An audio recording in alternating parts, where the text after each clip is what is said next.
we'll be talking about a particular concept that is so important. You see, every creative person wants to get into this level. This is what I'm about to describe to you. All right, it's so important. It is called the flow. You see, not all creatives ever get to this level. As a matter of fact, it is somewhere a lot of creative people want to get to. And for those who even get there, they don't get there all the time. They don't get there, they perhaps get there maybe once in 5 years. It's that level where your person has become fused with the thing, the craft, the skill.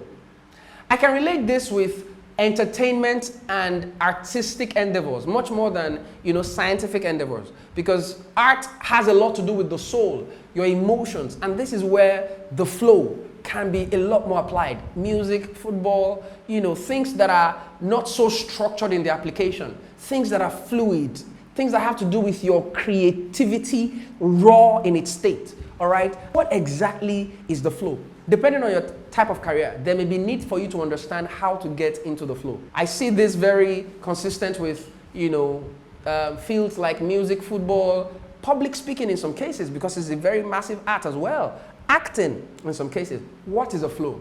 A flow is a moment where a person experiences a state of absolute ecstasy, devotion, and dexterity. I hope you understand that. A state where a person experiences absolute ecstasy, devotion, and dexterity while performing a creative process or performing a creative activity. I don't know if you've watched Yanni, for example. Yanni is one of the most powerful and respected, keyboardists or pianists in the world today. And the way he plays the keyboard, you will notice that he plays as though something beyond him is playing through him. You see, that kind of level of becoming one with whatever it is you're doing is what is called the flow. Not many people get to this level. And like I said, it takes years of experience, years of practice to be able to get to that point where you will say, I've actually experienced the flow before. The more you experience the flow, the better it is for you to create more novel, almost unthinkable, innovative product, services, and vibes with your service. Do you understand what I just said? That is, when you find people who get into the flow more often, some people illegally induce themselves to get into that flow, and that's why you see them looking for other substandard kind of things to get them into that flow, like marijuana, cocaine, and all of those things. You don't have to do that to get into the flow. You need to just put in the work, the practice, the devotion. You will get to a point where you can literally engineer a flow. How do you know you have gotten to the flow? There are 7 signs I will show you very quickly. There is complete involvement. When you are in the flow, there is complete involvement. You are not distracted. You can't even be distracted. It's like you have become one with what you're doing. Complete involvement. There is a sense of ecstasy. You're so excited, delighted, and achieving so much pleasure in your activity. There is so much of a sense of inner clarity. Even if it is something you have never done before in that magnitude, you sort of know exactly what is expected of you. I would also use football in this context. I'm sure you know the likes of Lionel Messi, Cristiano Ronaldo, Ronaldinho, and all the great, footballers of the world. You see, what happens is that because of their skill, of course, nobody can predict how he will play until he gets on the pitch, because there are different contexts and situations in every single match. There is no match that is identical with another, and so they get there and you see them do amazing things, and by the time you ask them after the match, how were you able to do that? They're like, they don't know.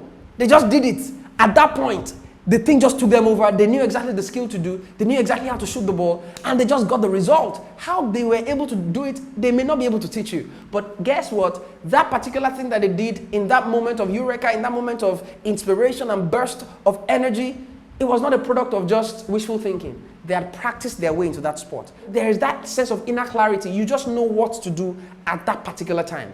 There is a sense of confidence to do what is required. You are bold about the fact that you are able to achieve this. You sometimes see footballers who would have 12 people in front of them, and they just take on the challenge to dribble all of them when they know what is at stake if they failed at it. But that confidence is so strong because they have become one with that round leather called football. There is a sense of serenity. You are calm. You are not perturbed. There is a sense of serenity. There is inner clarity. There is inner confidence. There is a sense of ecstasy. There is complete involvement. 2 more, there is timelessness. What is that thing you can do without even remembering that you have not eaten? What is that thing you can do without remembering that time has gone? You see, that is a sign that you are getting to that point where you can devote enough hours that can push you into that flow region. Intrinsic motivation. That is, for those who have gotten into the flow, the reward for the flow is the flow itself. They are not looking for you to pay them. They feel satisfied that they have gotten into that flow. The flow is the payment for itself. And that's the interesting things about the flow. What usually triggers the flow is a dynamic relationship between skill and challenge. And I'll explain that in a bit. What I mean by that is this. The higher the skill and the higher the challenge, the higher the likelihood of a flow. For example, we are at the World Cup final.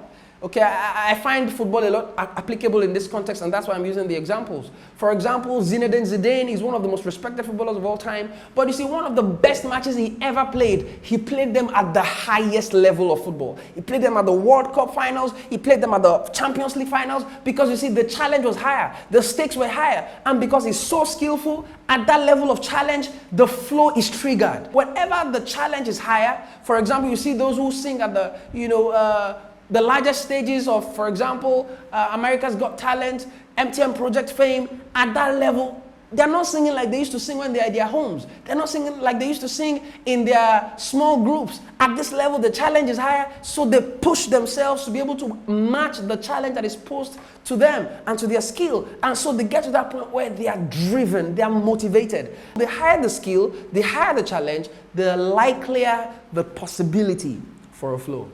All right? I hope you found this useful.